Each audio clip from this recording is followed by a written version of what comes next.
Welcome to आओ मिलकर पैसा बनाएं। दिस इज योर कैप्टन पीके यादव। आज हम बात करेंगे शेयर मार्केट क्या है। तो शेयर मार्केट की जरूरत क्यों पड़ती है, इसमें होता क्या है। तो बहुत सारे लोग हैं जो गलत मिथ पाल रखे हैं कि भाई ये रिलेटेड टू गैम्बलिंग है, यहाँ आओ पैसा लगाओ पैसा बनाओ। है, एक चीज है, लेकिन हमें ये समझना होगा कि ये है क्या।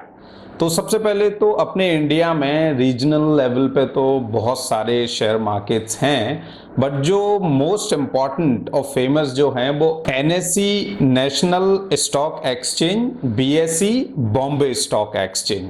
आजकल जो चल रहा है वो नेशनल स्टॉक एक्सचेंज ज़्यादा अपडेटेड है। तो जो आपका 60-70% जो वॉल्यूम है और भी इससे ज़्यादा हो सकता है। तो कहने का मतलब है कि ज़्यादातर लोग एनएसई में ही ट्रेड करते हैं क्योंकि वो अपडेटेड है।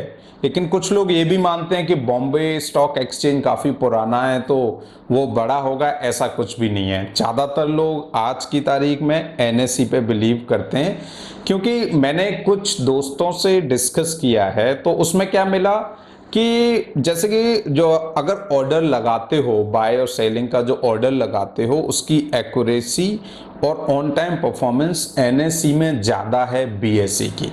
तो हम बात कर रहे थे कि भाई स्टॉक एक्सचेंज है क्या, इसकी ज़रूरत क्यों पड़ी। इसकी जो मेन ज़रूरत है हमें समझना होगा कि जब भी हम बिजनेस करना चाहें या कोई छोटा मोटा, वो भी बिजनेस ही कहलाता है, जैसे हम धंधा कह देते हैं, करना चाहें तो उसके लिए हमें एक कैपिटल की ज़रूरत पड़ती है, हमें पैसा चाहिए। अच्छा, उसके लिए क्या है कि एक प्राइमरी सोर्स जो होते हैं अपनी फैमिली मेम्बर्स, रिलेटिव्स, अपने फ्रेंड्स, फैमिली, कुछ भी हो सकता है। तो एक तो तरीका ये है कि आप उनसे पैसे ले लें। दूसरा तरीका ये है कि आप कोई भी चीज़ गिरवी रख के आप उस पैसे को बैंक से ले लें, जो कि हायर रेट पे चार्ज करती है।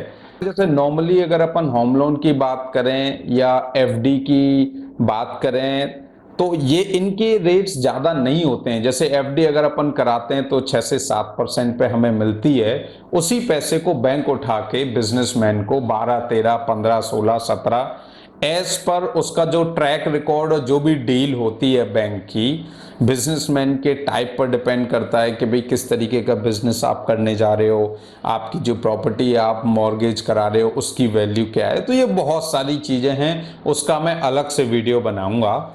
तो यहाँ मोटा मोटा अगर अपन करें कि भाई एक तो ये चीज हो गई, अपना पैसा लिया, घर से ले लिया, रिलेटिव से ले लिया, फिर बैंक से ले लिया, फिर एक लेवल है, उससे ज्यादा आपको नहीं मिलता है।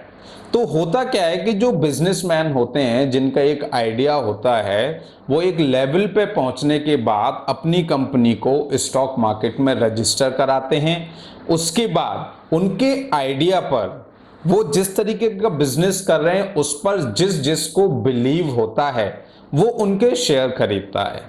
तो इस तरीके से अगर अपन देखा जाए तो ये जो शेयर मार्केट है, जो बिजनेस को बड़ा करने के लिए, जिसमें अब होगा क्या, अगर बैंक से पैसा लेते हैं तो उसका इंटरेस्ट देना पड़ता है। यहां पर मैंने अगर कोई बाय किया शेयर किसी भी कंपनी का, तो अब उसमें मेरे को शेयर होल्डिंग मिल गई, मेरे को इंटरेस्ट नहीं मिलेगा, लेकिन हाँ अगर वो प्रोग्रेस हुई तो उसका फायदा मिल जाएगा, और अगर लॉस हुआ तो मेरे को भी लॉस सहना पड़ेगा।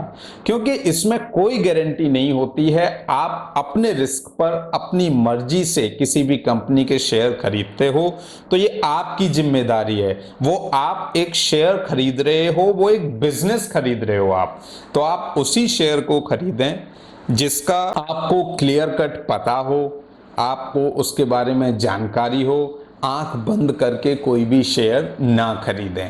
तो अब मुझे उम्मीद है कि आप सभी को समझ में आ गया होगा कि जो शेयर मार्केट का मेन मुद्दा है, जो मेन पर्पस है बिजनेस के लिए पैसा इकट्ठा करना एक आम आदमी से, एक आम पब्लिक से, तो इसलिए ये प्लेटफॉर्म बनाया गया है।